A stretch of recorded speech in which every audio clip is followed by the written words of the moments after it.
Hello, everyone, and welcome back to the city. In today's episode, we are starting the first real piece of our downtown. Right now, there is no skyline yet, no tall towers, just empty blocks, streets, and the first foundations of what will become the heart of the city. This is the stage I enjoy the most in city building, when everything is still possible, and every street we draw will shape the future. So, today we will zone the first blocks, place some buildings, and slowly bring life to this area. Let's begin. We start by zoning the first blocks of downtown. At this stage, I like to keep the density moderate. Too many skyscrapers too early can make the city feel unrealistic. Many Northeast American cities actually started this way. In the 18th and 19th centuries, downtown areas were mostly 3 to 6 story buildings, shops on the ground floor, apartments or offices above. This is the feeling I want to recreate here. I'm placing a mix of commercial and residential zoning along the main streets. The idea is simple: activity on the main roads, quieter life on the side streets. Urban planners sometimes call this street hierarchy. Main streets bring movement and commerce, side streets bring calm and everyday life. When zoning a downtown area, I try to imagine how people move through the space. Where would someone walk to buy a coffee? Where would someone live if they worked nearby? Small questions like that help guide the layout. Now we add a few plopped buildings to give the district some character. Sometimes zoning alone creates buildings that look too repetitive. Plopping a few structures helps define landmarks early. Even small landmarks help people mentally map a city. Urbanist Kevin Lynch described this idea in his work on city image and perception. People remember cities through elements like paths, districts, edges, and landmarks. Even in city skylines, that principle works surprisingly well. One interesting thing about many American downtowns is the grid system. The grid became popular in the 19th century because it was simple and efficient. Surveyors could divide land quickly, sell parcels easily, and expand the city without complicated planning. But grids also have an urban advantage. They distribute traffic more evenly and make walking easier. There are many paths to reach the same destination. That flexibility is something I try to recreate here. Even if the grid is not perfect, the streets remain simple and connected. You may notice I'm leaving some empty parcels. That's intentional. Cities rarely grow all at once. Some blocks develop early, others stay empty for years. Leaving gaps makes the city feel more organic over time.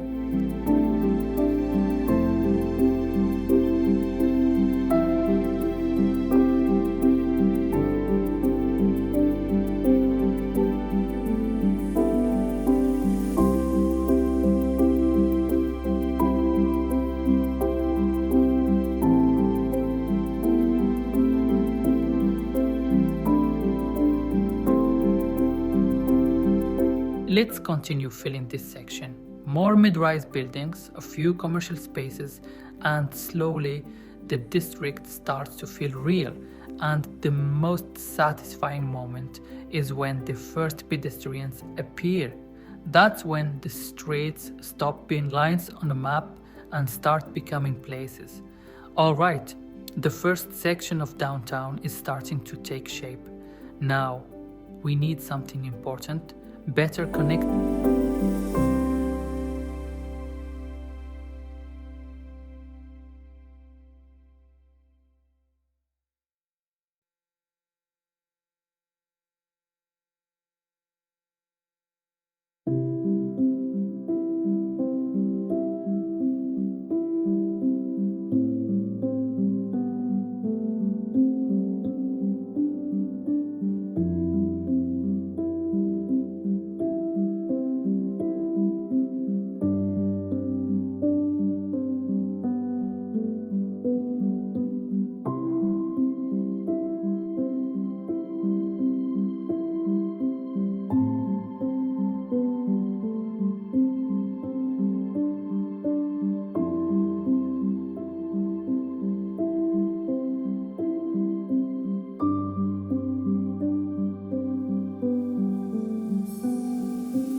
the district is growing, we also need to think about essential city services. One of the most important is healthcare. So here I'm placing a hospital close to the downtown core. In real cities, hospitals are usually placed in accessible locations close to main roads and public transport. This helps ambulances move quickly across different neighborhoods. Healthcare infrastructure is actually a key part of urban resilience. A city can grow quickly, but without services like hospitals, that growth becomes fragile. Right next to that, we also need something less cheerful, but equally important, death care services. Cities always have to manage the full cycle of life. Cemeteries, crematoriums, and funeral services are part of the urban system, even if we rarely think about them.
To connect both sides of downtown, we're going to build a new road. Right now, the railway acts like a barrier. In real cities, rail infrastructure often divides neighborhoods. Urban planners call this an urban edge. Sometimes these edges create strong identities between districts, but they can also limit movement. So here we add the road passing under the train tracks. Underpasses are very common solutions in dense areas. They maintain rail efficiency while allowing cars, bikes, and pedestrians to cross safely. The goal is simple: make sure downtown feels like one continuous district, not two separate halves. And already, this connection should help traffic distribute more naturally.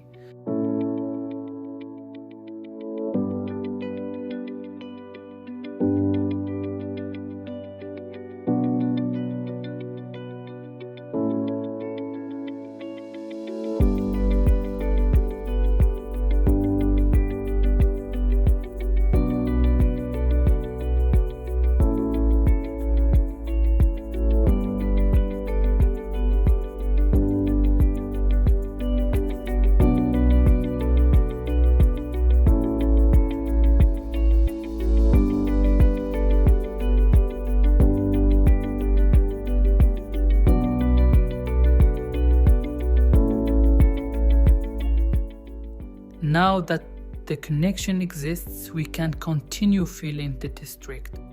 This side will mirror the first blocks, but not perfectly. Real cities rarely grow in perfect symmetry. Different developers, different time periods, different needs. That diversity creates the character of downtown areas. I'm mixing zoning again: small commercial on main streets, residential and offices behind. Mixed-use areas like this are actually very efficient urban spaces. They reduce travel distance.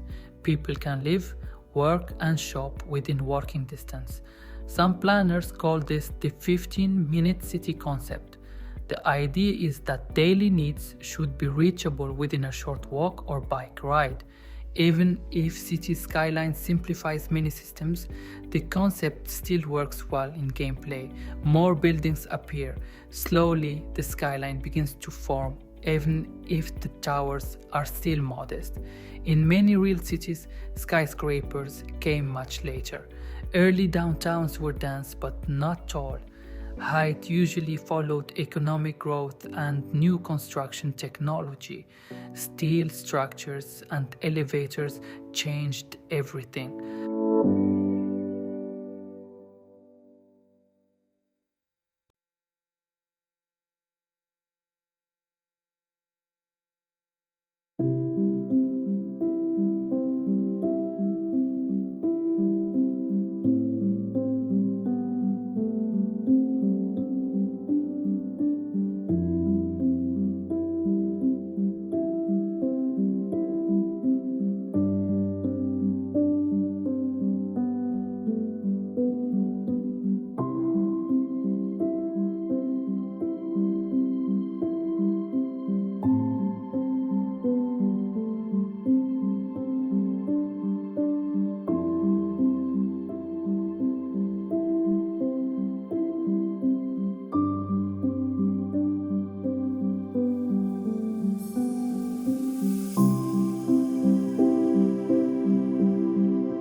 want to add something small but important: a little public square. Just a simple plaza with a few kiosks, somewhere people can grab a coffee, read the morning newspaper, or sit for a few minutes. Public spaces like this are essential in real cities. They create moments of pause inside busy districts. People naturally gather where there are places to sit, sunlight, and food nearby. So even a tiny square can become a lively urban space.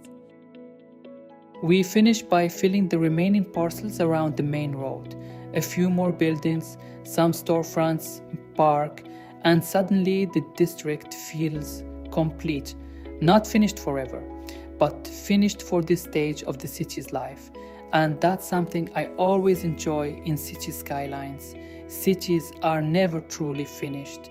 They are always becoming something new.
And with that, the first section of downtown is alive. We now have streets, buildings, and even a small public square. Still no skyline yet, but the foundations are here. In the next episodes, this district will continue to grow. More density, more services, and eventually the first real towers. If you enjoyed this episode, don't forget to like the video and subscribe to follow the city's evolution. And as always, thank you for being here and spending some time in the city with me. See you in the next episode.